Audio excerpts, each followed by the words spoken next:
Bonjour et bienvenue à toutes et à tous, bienvenue dans cette table ronde, émission table ronde spéciale Patrimonia 2023 consacrée à OFI Invest avec notre invité Bertrand Conchon. Bonjour. Bonjour Vincent. Vous êtes directeur commercial adjoint en charge des CGP chez OFI. Merci d'être avec nous.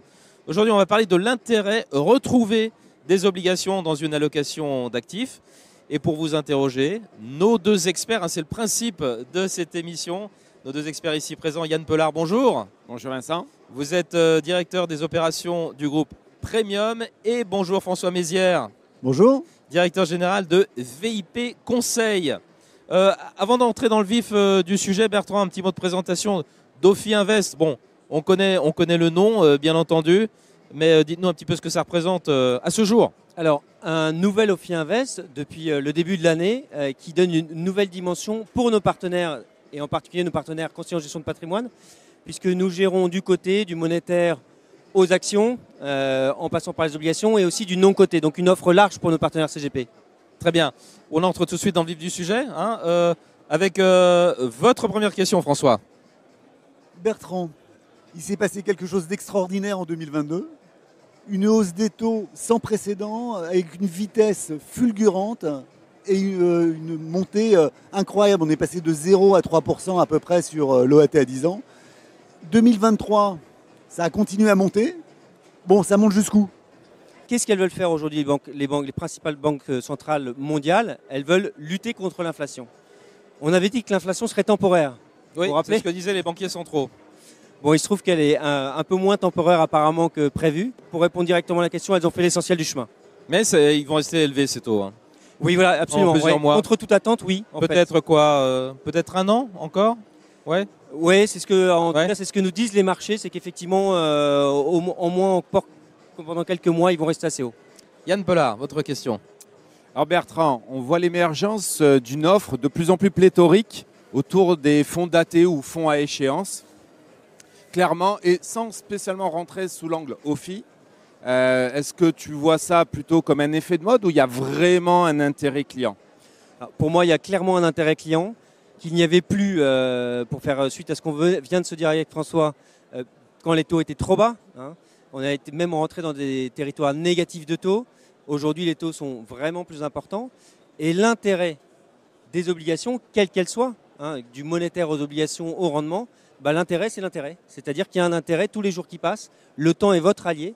Et vous avez un coupon qui vient et qui vous paye, en fait. Vous êtes payé. Ça tombe du ciel. Ça tombe, à moins que l'entreprise... On s'enrichit en dormant, c'est ça? Ça rappelle quelque chose? On prête, en fait, à une entreprise et on est payé pour attendre, à condition, évidemment, de bien choisir l'entreprise et qu'elle ne fasse pas faillite. Parce que alors là, c'est plus la même histoire. Mais ouais, c'est-à-dire qu'on est passé dans un nouveau monde où maintenant les obligations retrouvent à nouveau tout leur potentiel dans un cœur d'allocation pour les partenaires conseillers gestion de patrimoine comme pour les autres. Hein. Et à mon sens, un des rôles des partenaires que vous êtes, c'est de trouver dans cette offre pléthorique des briques qui correspondent d'abord à l'appétence de vos clients, au risque, qui sont différentes les unes des autres et qui aussi vous correspondent, celles auxquelles vous croyez. Justement, c'est le sujet. Le sujet aujourd'hui, c'est que toutes les sociétés de gestion se sont mises à lancer des offres de fonds datés. Certaines investment grade, donc c'est avec des obligations les plus sûres. Certaines high yield, d'autres avec crossover, d'autres mélangées, avec des horizons différents, des maturités différentes, 2025, 27, 28. Bon. Comment on s'y retrouve là-dedans? Parce que qu'est-ce que je dois... Il n'y a pas de suroffre là Ouais. C'est vrai que c'est pas évident. C'est un vrai métier d'allocataire obligataire. D'ailleurs. Ouais, c'est très difficile. Il y a François des fonds qu'on appelle non contraints, c'est-à-dire qu'ils peuvent acheter plusieurs types d'obligations, même jouer la hausse des taux. Il y a des fonds obligataires indexés sur l'inflation. Donc il y a en fait un peu comme pour les actions. On était habitué dans les années passées à dire tiens, je mets un peu plus de value, un peu plus de croissance, telle ou telle zone géographique, tel ou tel style, telle ou telle thématique action. Et bien là, en fait, maintenant, on a le choix, mais c'est une bonne nouvelle. C'est-à-dire qu'on a un choix de plusieurs briques d'obligations. La compétition, ça stimule, justement. Oui, tout à fait. Ça stimule l'offre. Effectivement.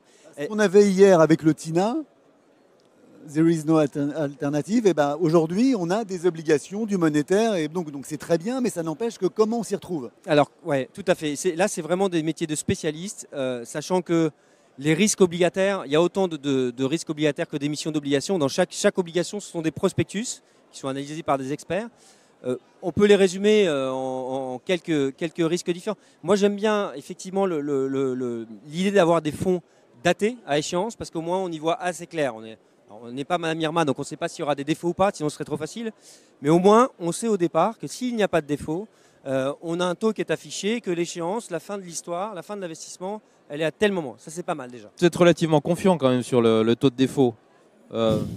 Non, le haut rendement, ça reste, on entend dire par les promoteurs de fonds à haut rendement que bon, on prévoit pas d'explosion des défauts, ça va rester sous contrôle. Ouais. Ça reste du haut risque. Ouais. Le haut rendement, c'est du haut risque. C'est du haut risque.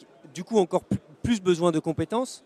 Mais vous savez, même un fonds d'investment grade, donc de bonne catégorie auquel vous faisiez allusion, François, pour un investisseur institutionnel, ça peut être beaucoup de risques par rapport à une autre poche qui est beaucoup moins risquée, par exemple de monétaire. Donc, à chacun de jauger son risque.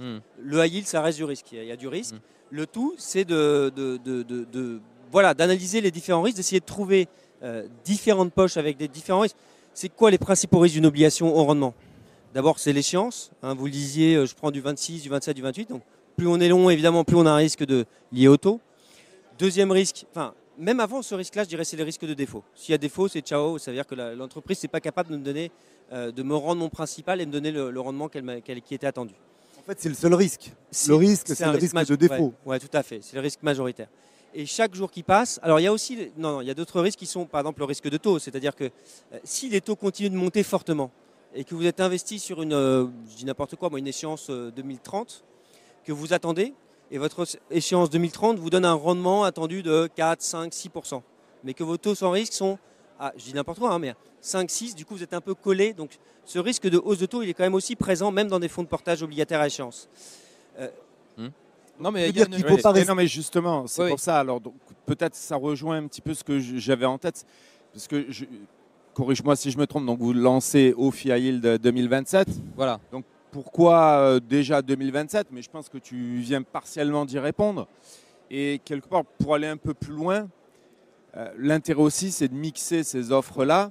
Clairement. Et est-ce qu'il n'y a pas un risque finalement d'overlap en sélectionnant aussi des supports qui ont des échéances, des maturités identiques ou très proches? Si, clairement. On retrouve souvent des lignes assez similaires.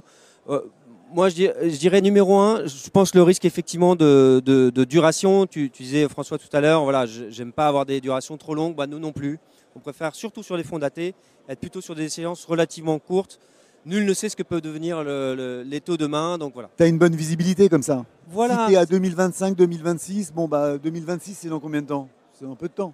2027, c'est pareil. Si tu es 2030, comme tu disais tout à l'heure, autant prendre un fonds ouvert en fait. Dans ces cas-là, autant prendre un fonds non daté. Et je suis tout à fait d'accord avec ça.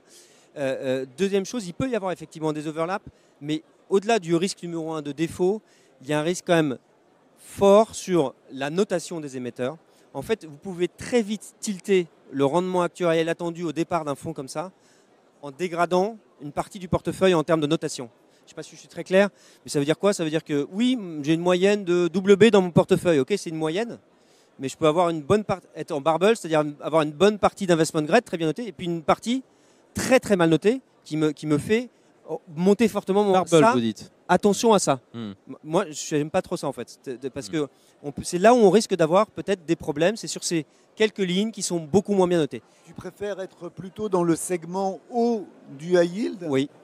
Et dans le segment bas de l'investment grade, c'est pas ce qu'on appelle le crossover? Si, tout à fait. Bon, dans cette partie-là, en disant j'ai une meilleure sécurité. Voilà, avec les préconisations qui ont été prises par, les précautions qui ont été prises par Vincent, de dire que ça reste du risque. Faut pas se mentir, le high yield c'est du risque. Voilà. Mais effectivement, et c'est pour ça, c'est parce que les marchés sont assez hauts et parce qu'il y a du risque ambiant qu'on préfère effectivement être dans cette moyenne crossover, comme tu viens très bien justement de le dire.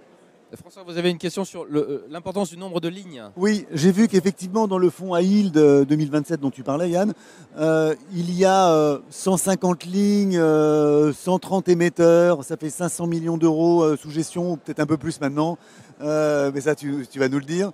Le fait d'avoir autant d'émetteurs, autant de lignes, est-ce que ce n'est pas le risque d'avoir plus de défauts, de superposer les risques, voilà. Alors, non, alors moi je disais surtout la notation. Sur le nombre de lignes, il n'y a pas de risque à avoir trop de lignes. Le seul sujet, c'est si vous êtes un fonds trop petit en encours, si vous êtes petit en poids, ça c'est pas bon. Donc il ne faut pas trop diluer en fait sur trop de lignes. Pas tellement pour le risque de dispersion et le risque de défaut. Au contraire, plus vous avez de lignes, mieux c'est, vraiment. Il n'y a pas de limite Avec à ça. 500 millions d'encours, le problème ne se pose pas chez vous. Oui, on arrive effectivement à avoir donc des assez grosses tranches d'investissement, donc bien négociées. On a le temps pour une toute dernière question, Yann. Oui, justement, peut-être Qui appellera dans la une réponse continuité, assez c'est courte, sur la notation moyenne, justement, sur la sélection de valeurs. Pour moi, vous êtes plutôt sur du double B globalement, Plus, ouais. même plus. Ce qui n'est pas forcément ce qui délivre le maximum de rendement aujourd'hui. Donc, je vois qu'il y a un choix stratégique très clair. Pourquoi ? Oui, je pense que c'est un besoin des partenaires CGP qui est exprimé en ce moment, c'est de trouver des solutions UC à côté des fonds euros. Peut-être en diversification de la pierre papier qui était très utilisée par les partenaires pendant ces dernières années. Et donc de trouver des solutions de rendement qu'on peut avoir, une fois encore, c'est une bonne nouvelle.